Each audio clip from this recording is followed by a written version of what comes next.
April மாசம் பெரியார் சிலை உடைப்பேன்னு சொல்லி ட்விட்டர் அக்கௌண்ட்ல ஒரு பதிவு ஒன்று வெளியானது. அந்த பதிவு திரு எச் ராஜா அவர்களோட ட்விட்டர் கணக்கில் இருந்து வெளியானது.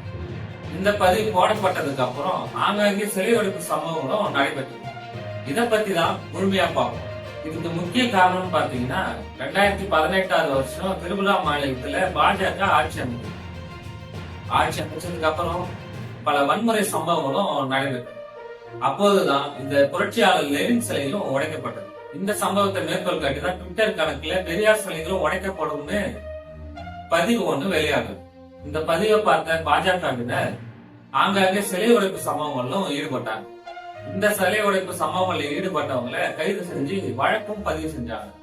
இந்த ட்விட்டர் பதிவுக்கு பல்வேறு அரசியல் கட்சியினரும் தன்னார்வலர்களும் சமூக ஆர்வலர்கள் கிட்ட இருந்து அதிகமா கண்டனங்கள் எழுந்தது.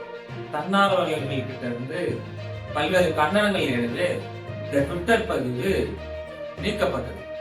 திருப்பத்தூர் மாவட்டம் திருப்பத்தூர் பகுதியில வட்டாட்சியர் அலுவலகத்துக்கு எதிரில் இருக்கிற பெரியார் சிலைய 4 பேர் கொண்ட பாஜகவினர் சிலையை சேதப்படுத்தினாங்க.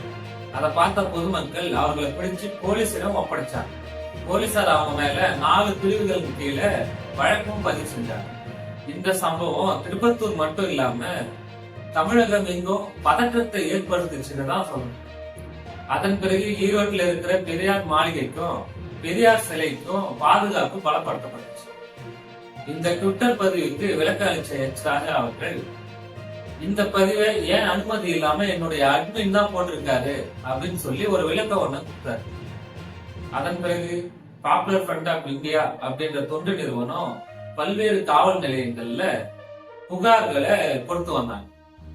இந்த புகார்களை ஈரோடு மாவட்டம் கருங்கல்பாளையத்தில் உள்ள காவல் நிலையத்துல வழக்கும் பதிவு செஞ்சாங்க.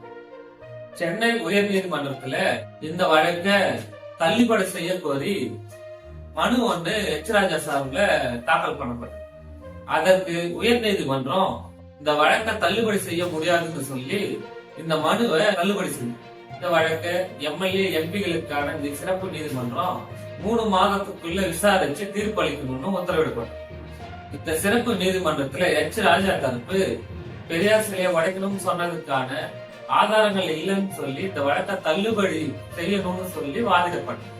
2 தரப்பு வாதத்தையும் கேட்ட நீதிபதி காவல்துறை சார்பில் எச் ராஜா குற்றம் செஞ்சது நிரூபிக்கப்பட்டிருக்கிறதா தெரிவிச்சார். பெரியார் குறித்த பதிவுக்கு 6 மாத சிறை தண்டனையும் திமுக எம்பி கனிமொழி அவர்களுடைய அவதூறு பேச்சுக்கும் 6 மாத சிறை தண்டனையும் தலா 10,000 ரூபாய் அபராதம் விதிச்சு சிறப்பு நீதிமன்றம் உத்தரவிட்டது. இந்த பதிவு உங்களுக்கு பிடிச்சிருந்தா சப்ஸ்கிரைப் பண்ணுங்க. உங்களோட கருத்துக்களை கமெண்ட்ல தெரிவிங்க.